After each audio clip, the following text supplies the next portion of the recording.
ایک دفعہ ایک بادشاہ کی شادی کو عرصہ ہو گیا، مگر گھر میں ولی عہد کی کمی ہی رہی، تو اس نے سلطنت کے کونے کونے سے اپنے اور اپنی ملکہ کے علاج معالجے کے لیے حکیم بلوائے۔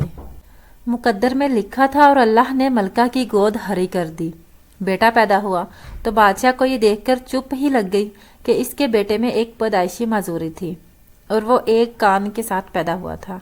بادشاہ نے اپنے سارے وزیر بلوا بھیجے اور ان سے مشورہ کیا کہ اتنی بڑی سلطنت کی باغ دوڑ سنبھالنے کے لیے پیدا ہونے والا یہ ولی عہد جب اپنے آپ کو یوں معذور پائے گا تو احساس محرومی کا شکار ہو جائے گا، کس طرح اس کی خامی پر قابو پایا جائے۔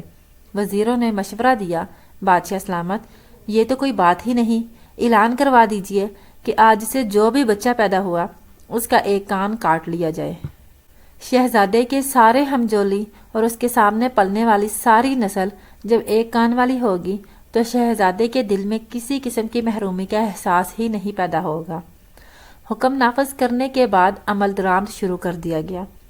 اگلے 10 سالوں میں مملکت میں ایک کان والی نسل دیکھنے کو ملی اور لوگ اس عادت اور تقلید میں رچ بس گئے۔ ایک بار کہیں سے گھومتا پھرتا بھولا بھٹکا ایک نوجوان اس مملکت میں آ ٹپکا۔ لوگ 2 کانوں والے اس لڑکے کو دیکھ کر بہت حیران ہوئے۔ بچے اس عجیب الخلقت نوجوان کے پیچھے پڑ گئے اور 2 کانوں والا کہہ کر چھیڑتے رہے۔ اس نوجوان کو بھی اپنا آپ ایک عجوبہ سا لگنا شروع ہو گیا۔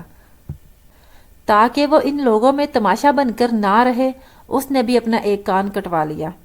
کیا ایسا ممکن ہے کہ پوری کی پوری خلقت ہی ایسی عقلی کمزور اور عقلی معذور بن جائے؟ جی ہاں، انسانی تاریخ میں ایسا ہزاروں بار ہو چکا ہے۔ لوگوں کی اس کج فہمی اور ٹیڑھی عقلی معذوری کی اصلاح کے لیے ہی تو اللہ سبحانہ تعالیٰ بار بار اپنے نبی بھیجتے رہے۔ جیسے سیدنا ابراہیم علیہ السلام کی پوری قوم شرک کی معذوری کا شکار تھی، ایک اکیلا ابراہیم علیہ السلام ان میں ان کو بہت ہی عجیب دکھائی دیتا تھا۔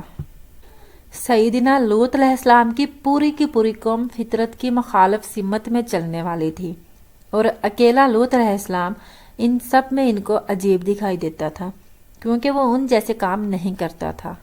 سیدنا شعیب علیہ السلام کی پوری قوم سود اور چور بازاری میں ایسی مبتلا تھی کہ ان میں اکیلا شعیب علیہ السلام انہیں بہت ہی انوکھا نظر آتا تھا۔ دیکھیے، فقہ میں ایک بنیادی اصول یہ ہوتا ہے کہ سب لوگوں کا کسی ایک بات پر متفق ہو جانا اسے حلال نہیں بنا دیتا۔ غلط ہمیشہ غلط ہی رہے گا، بھلے ساری مخلوق اسے کرنا شروع کر دے، اور صحیح ہمیشہ صحیح ہی رہے گا، مخلوق میں سے چاہے کوئی ایک بندہ ہی اسے کرنے پر آمادہ نہ ہو۔ یہاں بات کان کٹوا لینے کی نہیں ہے۔ اگر آپ کو یقین ہے کہ آپ ٹھیک ہیں تو پھر ان کو راضی کرنے کے لیے اپنے سچ سے نہ پھرو۔ اگر وہ اپنے غلط پر شرمندہ نہیں ہیں تو آپ کیوں اپنے ٹھیک ہونے پر شرمندہ ہو رہے ہیں؟